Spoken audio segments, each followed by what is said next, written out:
अस्सलाम वालेकुम दोस्तों, वीडियो देखने से पहले हमारे इस चैनल को सब्सक्राइब कर लें और नीचे मौजूद बेल आइकन को जरूर क्लिक कर लें ताकि हमारी वीडियोस बाकायदगी से आपके पास पहुंचती रहें। अगर हमने आज अलग अलग रियासतें बनाने के रुझान को ना रोका तो एक दिन यही रुझान इस्लाम के जवाल का सबब बनेगा। कहने को ये इस्लामी मुल्क होंगे, लेकिन अपनी बादशाहियां और ऐशो इशरत कायम रखने के लिए अपने ताकतवर दुश्मन के साथ समझौते करते और अपना ईमान नीलाम करते फिरेंगे। अपने ताकतवर दुश्मन को खुश करने के लिए दरपर्दा एक दूसरे की जड़ें खोखली करते रहेंगे। उनका कमजोर सा दुश्मन भी उनके लिए ताकतवर होगा। एक हुक्मरान अपनी पूरी रियाया को बेवकार बना देगा। हमें कोशिश करनी चाहिए कि कौम के बिखरे हुए शेराजे को आज ही समेट लें। मैं अब ये बातें बार बार इसलिए कर रहा हूं कि अपना नुक्ता नजर जो वक्त की एक जरूरत है तुम्हारे दिलों पर नक्श हो जाए, और ऐसा ना हो कि अपने किसी ऐसे भाई को देखकर जो हमारे मजहब का दुश्मन हो तुम्हारी तलवार झुक जाए। कौम की मरकजियत और इत्तेहाद को खत्म करने वाला भाई दुश्मन से ज्यादा खतरनाक होता है। मैं तुम्हें बता चुका हूं कि हम तल खालिद के मुहासरे के लिए जा रहे हैं और ये हमारा आखिरी पड़ाव है। इसके आगे तल खालिद है। मुहासरे के लिए मैं तुम सबको बता चुका हूं कि किस किस के दस्ते होंगे। महफूजा मेरे हाथ में होगा। छापामार दस्ते टोलियों में तकसीम होकर उन रास्तों को जद मिलेंगे जिनसे सलीबी फौज के आने का खतरा हो सकता है, या आर्मीनिया की फौज मुहासरा तोड़ने के लिए आ सकती है। जासूसों की इत्तला के मुताबिक सलीबी हमले का खतरा नहीं, फिर भी एहतियात लाजिम है। हम आर्मीनिया पर कब्जा नहीं करना चाहते। हमें शाह आर्मीनिया से अपनी शराइत तस्लीम करानी है। मैं तुम्हें बता चुका हूं कि इज़्ज़ुद्दीन शाह आर्मीनिया की मदद का तलबगार है। हमें आर्मीनिया पर खतरा बनकर सवार हो जाना है ताकि शाह आर्मीनिया इज़्ज़ुद्दीन को मदद न दे सके। लेकिन मैं तुम्हें किसी खुशफहमी में मुब्तला नहीं करना चाहता। यह ऐन मुमकिन है कि आर्मीनिया की फौज और शहरी हमारा मुकाबला इतना सख्त करें कि हमें पसपा होना पड़े। इस सूरत में इज़्ज़ुद्दीन भी हम पर हमला कर सकता है और हलब का वाली हमादुद्दीन भी। हमें गिरता देखकर छोटे छोटे उमरा भी हमें घोड़ों तले रो देंगे। इन नताइज और खतरों को सामने रखकर हमें लड़ना है। मैं तुम्हें नक्शा दिखा चुका हूं। किसी के दिल में कोई शक हो तो रफा कर लो। ये मुहासरा और हमला हमें इतनी बड़ी मुश्किल में डाल सकता है कि हम शिकस्त भी खा सकते हैं। रात का पहला पहर था जब सुल्तान सलाहुद्दीन अय्यूबी इस आखिरी पड़ाव में अपने सालारों को अपनी पहले से दी हुई हिदायत याद दिला रहे थे। उनके सामने नक्शा पड़ा था। दरबान ने खेमे में आकर उनके कान में कुछ कहा। सुल्तान अय्यूबी ने कहा, फौरन अंदर भेज दो। दरबान ने खेमे का पर्दा उठाया और सर से इशारा किया। फहद खेमे में दाखिल हुआ। उसने मूसल से यहां तक कहीं रुके बगैर मुसाफत तय की थी। उसका चेहरा उतरा हुआ था, होंठ खुश्क थे और आंखें बंद हुई जा रही थीं। जासूसी और सुराग रसानी के महकमे का सरबरा हसन बिन अब्दुल्ला खेमे में मौजूद था। मालूम होता है तुमने आराम किए बगैर सफर किया है। सुल्तान अय्यूबी ने फहद से कहा, बैठ जाओ। दरबान को आवाज देकर कहा, इसके लिए खाना यहीं ले आओ। खबर ऐसी थी कि आराम की मोहलत हासिल करना गुनाह मालूम होता था। फहद ने उखड़ी हुई सांसों से कहा, मेरा घोड़ा शायद जिंदा ना रह सके। क्या खबर है? शाह आर्मीनिया अपनी दारुल हुकूमत में नहीं। फहद ने कहा, वो हरजम में खैमजन है। इज़्ज़ुद्दीन उसे मिलने हरजम जा रहा है। जाहिर है कि ये हमारी फौज के खिलाफ मुआहिदा होगा। शाह आर्मीनिया के साथ अपनी फौज के भी 2 दस्ते होंगे और इज़्ज़ुद्दीन भी अपनी फौज के 2-3 दस्ते अपने साथ लाया है। ये बादशाह शाही शान शौकत से एक जगह इकट्ठे हो रहे हैं। सुल्तान अय्यूबी ने मुस्कुरा कर कहा। फिर पूछा, मूसल में सलीबियों के क्या रंग ढंग है? सलीबी ठंडे ठंडे से मालूम होते हैं। फहद ने जवाब दिया, इनके जखीरे की तबाही की इत्तला आपको मिल चुकी है। हमने वहां के लोगों के दिलों से पहले दरवेश का वहम और फरेब निकाल दिया है। शाह आर्मीनिया और इज़्ज़ुद्दीन की हरजम में मुलाकात के मुतालिक तुम्हें कहां से इत्तला मिली है? सुल्तान अय्यूबी ने पूछा। मैं कैसे यकीन कर लूं कि यह इत्तला सही है? रजी खातून की इत्तला गलत नहीं हो सकती। फहद ने कहा, अल्लाह उस अजीम खातून को अपनी रहमतों से नवाजे। सुल्तान अय्यूबी ने कहा और जज्बात के गलबे से उनकी आवाज भर रहा है। रजी खातून ने आपको सलाम कहा है। फहद ने कहा, और यह भी कि इज़्ज़ुद्दीन के पांव लड़ने से पहले ही उखड़ गए हैं। उस पर घबराहट तारी है और अगर उसे एक जरब और पड़ी तो वो घुटने टेक देगा। मूसल में कोई फौजी हलचल है? सुल्तान अय्यूबी ने पूछा। कोई जंगी तैयारी? सलीबी जासूस और मुशीर सरगर्म है। फहद ने जवाब दिया, कोई जंगी तैयारी नजर नहीं आती। इज़्ज़ुद्दीन सलीबियों से जिस किस्म की एयानत मांग रहा है वो आपको अच्छी तरह मालूम है। शहर में हमारे आदमी पूरी कामयाबी से अपना काम कर रहे हैं और रजी खातून और उनकी बेटी शमसुन्निसा की कोशिशों से कले और महल के अंदर का हर गोशा और हर राज हमारी नजर में है। सद आफरी मेरे दोस्त। सुल्तान अय्यूबी ने उठकर उसके गाल को थपकाया और कहा, तुम्हें मालूम नहीं कि तुम जो इत्तला लाए हो वो कितनी कारआमद और कीमती है।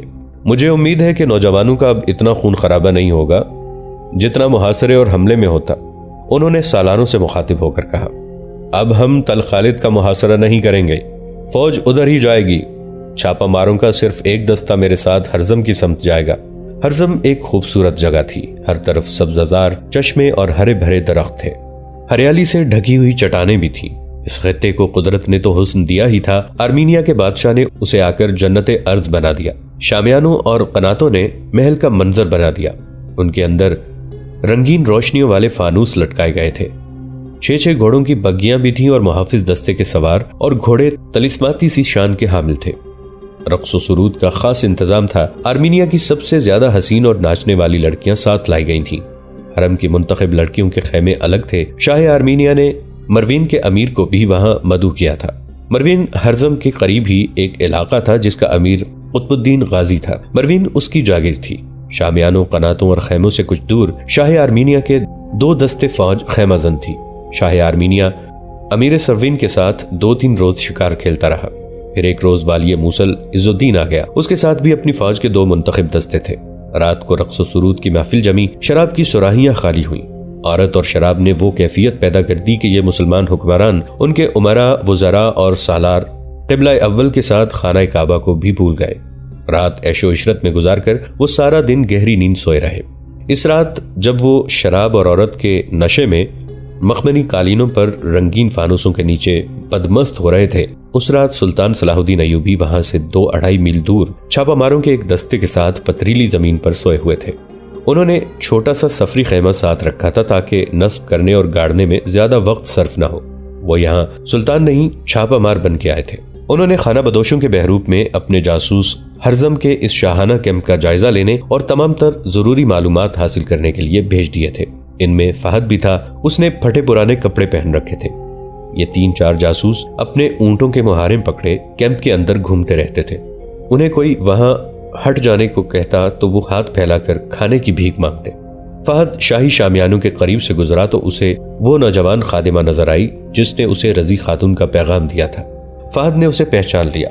ये लड़की इजुद्दीन की खुसूसी खादिमा थी जो यहां भी उसके साथ आई थी। फहद ने भिखारियों की तरह सदा लगाई, शहजादी, आपका गुलाम सफर में है, कुछ खाने को मिल जाएगा? भाग जाओ यहां से, लड़की ने दूर से कहा, वरना पकड़े जाओगे। फहद को मूसल में तो कोई नहीं पकड़ सका। फहद ने अपनी असली आवाज में कहा, तुम यहां पकड़वा दो। ओह, लड़की इधर उधर देखकर उसके करीब आ गई। तुम पहुंच गए हो? देख लो मेरी खबर गलत तो नहीं थी, लेकिन यहां ना रुको, चले जाओ। तुम रात कहां होगे? आज रात शायद मैं जल्दी फारिग हो जाऊं। मिल बैठते हैं, रात गुजर गई है। तुम्ही ने कहा था कि जज्बात पर फर्ज को गालिब ना आने देना। फहद ने कहा, हमारा फर्ज अभी अदा नहीं हुआ, जिंदा रहे तो मिल लेंगे। तुमने सब कुछ देख लिया है? लड़की ने पूछा। सुल्तान कहाँ है? सुल्तान जल्दी आएगा, फहद ने जवाब दिया। ओए, कौन है ये? किसी की आवाज आई। हटाओ इस बदबख्त को यहां से। लड़की फहद को डांटने लगी और फहद वहां से चला गया। लड़की एक खैमे की ओर से उसे जाता देखती रही। इस ख्याल से उसके आंसू निकल आए कि फहद का फर्ज कैसा अजियतनाक है और कितना खतरनाक। वो इस खूबरू और तनोमंद जवान को दिलो जान से चाहती थी, मगर वो चोरी छुपे मिलते थे तो अपने जज्बात की कम और फराइज की ज्यादा बातें करते थे। कई मारके जो इनकी फौज ने जीते थे वो फहद और उस लड़की जैसे जासूसों की बदौलत जीते थे। ये दुश्मन के घर में रहकर जमींदोज मारका लड़ते थे। इनकी जान हर लम्हा मौत के मुंह में रहती थी। इस नौजवान और हसीन खादिमा के जज्बात उबल आए। अगर उसका फर्ज रास्ते में हायल ना होता तो वो फहद को यूं मारा मारा फिरने ना देती। वो जानती थी कि फहद इन्हीं पथरीली वादियों में कहीं सो जाता होगा। हम खुदा के हुजूर मिलेंगे, लड़की ने अपने आप से कहा और अपने काम को चली गई। रात का पहला पहर था। आज रात हरजम के शाही कैंप में कोई गाना बजाना नहीं था। खामोशी तारी थी। शाह आर्मीनिया के शामियाने में उसके पास इजुद्दीन और अमीर मरवीन कुतुबुद्दीन गाजी बैठे थे। इजुद्दीन कह रहा था, इसमें किसी शक की कोई गुंजाइश नहीं रही कि सलाहुद्दीन अपनी सल्तनत वसी कर रहा है। अगर हम इसके इत्तेहादी बन जाएं तो वो हमें अपना अमीर बनाकर रखेगा। हम खुद मुख्तार नहीं होंगे। हाल ही में वो मुसलमान उमरा के कई कलों पर कब्जा कर चुका है और उसकी फौजी ताकत के खौफ से ये तमाम उमरा और किलादार इसकी अतात कबूल कर चुके हैं। अगर मैंने उसे ना रोका तो वो सिर्फ मूसल पर नहीं, हलब पर भी हाथ साफ करने की कोशिश करेगा। मगर मैं अकेला इसके खिलाफ नहीं लड़ सकता। अमादुद्दीन मेरे साथ है, लेकिन इस सूरत में कि सलाहुद्दीन अपनी फौज लुटेरों की तरह लिए दनदनाता फिर रहा है। अमादुद्दीन को अपनी फौज हलब से नहीं निकालनी चाहिए। हलब का दिफा ज्यादा जरूरी है क्योंकि यह मकाम बहुत अच्छा है। मैं जानता हूँ, शाह आर्मीनिया ने कहा। सलीबियों की भी नजरें हलब पर लगी हुई हैं, इसीलिए मैं सलीबियों के साथ कोई मुआहिदा नहीं करता, इज़्ज़ुद्दीन ने कहा। वो हमसे मदद के एवज हलब मांगेंगे और वो जरूर मांगेंगे, कुतुबुद्दीन गाजी ने कहा। मैं बेहतर यही समझता हूं कि आपको आपस में कोई मुआहिदा कर लेना चाहिए। आप दोनों की फौजें मिलाकर सलाहुद्दीन अय्यूबी को शिकस्त दी जा सकती है। मुझे मालूम हुआ है कि सलाहुद्दीन की फौज तल खालिद की तरफ जा रही है, इज़्ज़ुद्दीन ने कहा। मेरी उसके साथ कोई दुश्मनी नहीं, शाह आर्मीनिया ने कहा। मेरा ख्याल है वो मेरी सरहदों से दूर रहेगा। मैंने उसकी पेशकदमी की समत का जायजा लिया है, वो कहीं और जा रहा है। मुझे सलीबियों पर भरोसा नहीं, इज़्ज़ुद्दीन ने कहा। वो मुझे हर तरह की मदद देते हैं, लेकिन जंग सिर्फ सामान और मुशीरों से नहीं लड़ी जा सकती। मैं उन्हें कहता हूं कि मैं सलाहुद्दीन अय्यूबी की फौज को जंग में उलझा लेता हूं और उस पर हमला कर दें। मैंने उन्हें यह भी मशवरा दिया था कि वो दमिश्क और बगदाद को मुहासरे में ले लें। अगर वो ऐसा करें तो सलाहुद्दीन अय्यूबी हमारे इलाकों से निकल जाएगा, मगर वो ना जाने क्या सोच रहे हैं। वो हम सबको अपना महकूम बनाने की सोच रहे हैं, शाह आर्मीनिया ने कहा। सुल्तान अय्यूबी न रहा तो सलीबी हमें खा जाएंगे। हमें उन पर भरोसा करना ही नहीं चाहिए। फिर आप मेरी मदद करें, इज़्ज़ुद्दीन ने कहा। मैं आगे बढ़कर सलाहुद्दीन से लड़ता हूं, आप उस पर हमला करें। इस मौजू पर वो बहुत देर तबादला ख्यालात करते रहे। आखिर शाह आर्मीनिया ने इस शर्त पर इज़्ज़ुद्दीन की तजवीज़ मान ली कि उसकी फौज के इंसानों और जानवरों की खुराक की जिम्मेदारी इज़्ज़ुद्दीन ले। इज़्ज़ुद्दीन ने यह शर्त मान ली और तय हुआ कि इज़्ज़ुद्दीन सलाहुद्दीन अय्यूबी के साथ आमने सामने की टक्कर लेगा और शाह आर्मीनिया की फौज सुल्तान अय्यूबी की फौज पर अकब से हमला कर देगी। इज़्ज़ुद्दीन तजर्बाकार जंगजू था, जंग लड़ना और लड़ाना जानता था। उसने वहीं जंग की मंसूबाबंदी कर ली। आधी रात से कुछ देर पहले का जिक्र है, जब इज़्ज़ुद्दीन और शाह आर्मीनिया जंग का प्लान बना रहे थे। रात घोड़ों के टापों से लरजने लगी। शाह आर्मीनिया ने दरबान को बुलाकर गुस्से से कहा, ये जिन सवारों के घोड़े खुलकर भाग रहे हैं उन्हें सुबह यहां ले आओ। बदबख्त बेखबरी की नींद सो जाते हैं। मगर ये घोड़े उसके दस्ते के नहीं थे। ये सुल्तान सलाहुद्दीन अय्यूबी के छापा मार सवार थे, जिनकी तादाद 40 और 50 के दरमियान थी। ये उनका शबखून था। जरा सी देर में बाहर कयामत बर्पा हो गई। छापा मार 2 हिस्सों में तकसीम होकर सरपट आए और गुजर गए। उनके हाथों में मशलें थीं, जिनसे वो फौज के खेमों को जलाते गए। कई खेमों को आग लग गई थी। सोए हुए सिपाही हड़बड़ा कर उठे। फौरन बाद सवारों की एक और मौज आई, जो बर्छियों और तलवारों से अपने सामने आने वालों को काटते गुजर गए। जलते हुए खेमों ने रोशनी कर दी थी। फिर तीरों का मी बरसने लगा। इनमें जलते हुए फीतों वाले तीर भी थे। बंधे हुए घोड़ों और ऊंटों का वो गुल के दहशत तारी हुई जा रही थी। जख्मियों की चीखों पुकार कयामत खेज थी। फिर जानवरों के रस्से खुल गए। घोड़े और ऊंट डरकर इधर उधर भागने दौड़ने लगे। इस उगल गबाड़े और चीखों पुकार में कैंप के इर्द गिर्द से बुलंद आवाजें सुनाई दे रही थीं।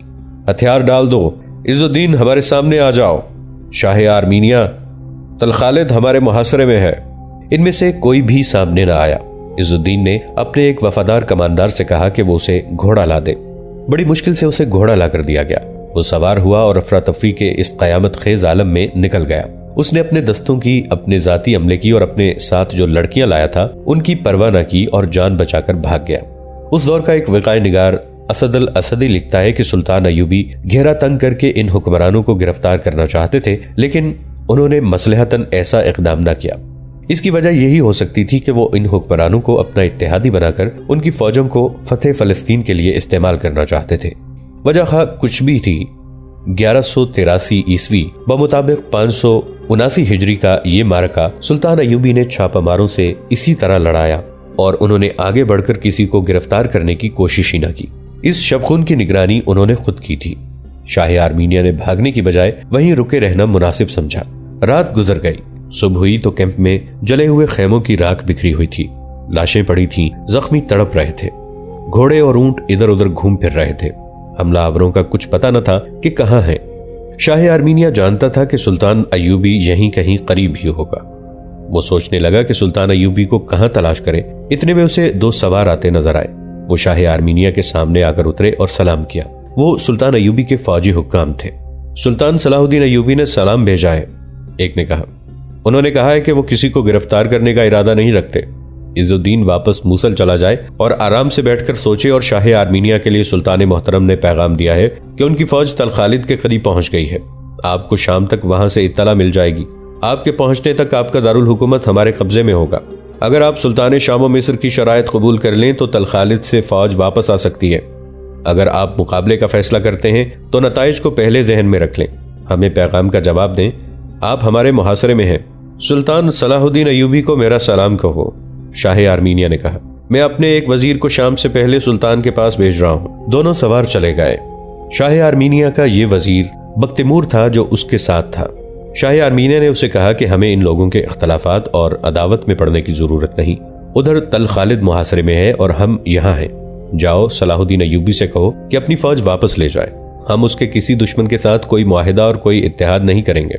बख्तिमूर दानिशमंद वजीर था। उसने सुल्तान अयूबी के साथ बात की। सुल्तान अयूबी ने बड़ी सख्त शराइत पेश की और मनवा ली।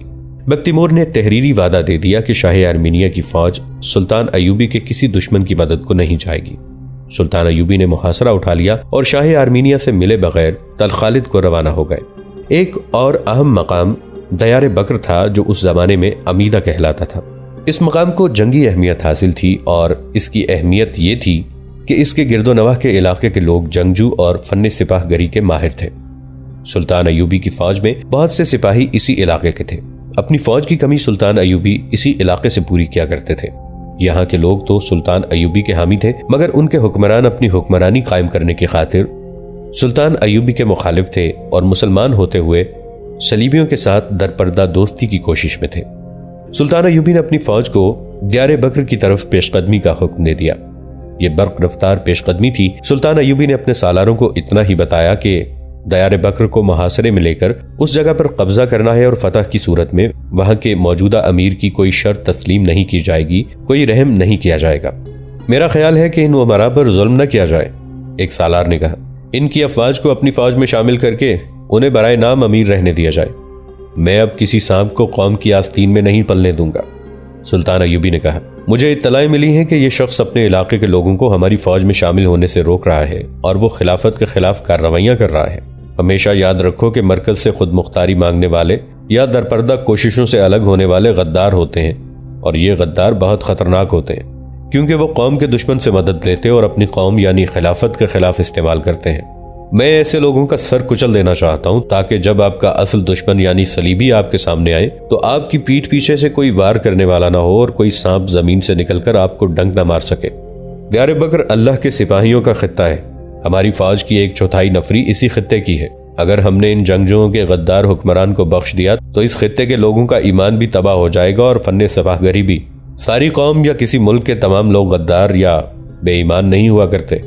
हुक्मरान अगर ईमान फरोश हो तो कौम के गौहर खत्म हो जाते हैं। अच्छी भली कौमें बेवकार हो जाती हैं, जज्बे मर जाते हैं और फिर कौमें आज़ाद कौमों की तरह जिंदा नहीं रहती।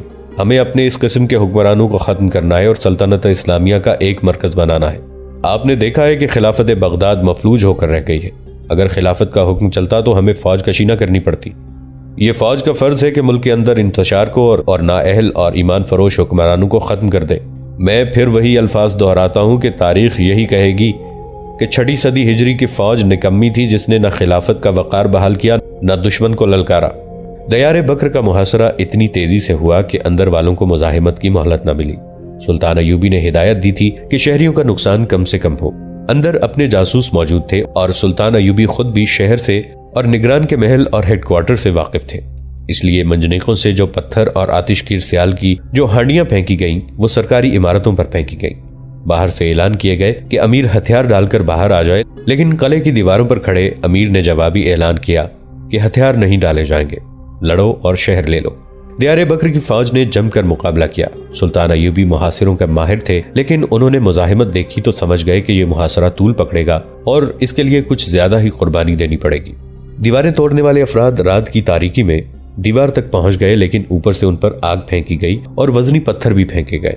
बड़े दरवाजे पर मंजनीकों से आतिशगीर सियाल की हांडियां फेंककर फीते वाले तीर मारे गए, जिससे दरवाजे का लकड़ी का हिस्सा जल गया, मगर उसका लोहे का ढांचा घना था जिसमें से गुजरना मुमकिन नहीं था। ताहम गुजरने की कोशिश की जा सकती थी। फजा में तीर उड़ रहे थे। सुल्तान अयूबी हैरान थे कि अंदर वाले ऐसा सख्त मुकाबला क्यों कर रहे हैं। दोस्तों, आज के लिए इतना ही। इसी कहानी की अगली किस्त के साथ बहुत जल्द हाजिर होंगे। नीचे कमेंट सेक्शन में अपनी राय का इजहार जरूर कीजिएगा। हमारे इस चैनल को सब्सक्राइब करके नीचे मौजूद बेल आइकन को भी जरूर क्लिक कीजिएगा। अगली मुलाकात तक के लिए हमारा और आपका अल्लाह निगहबान।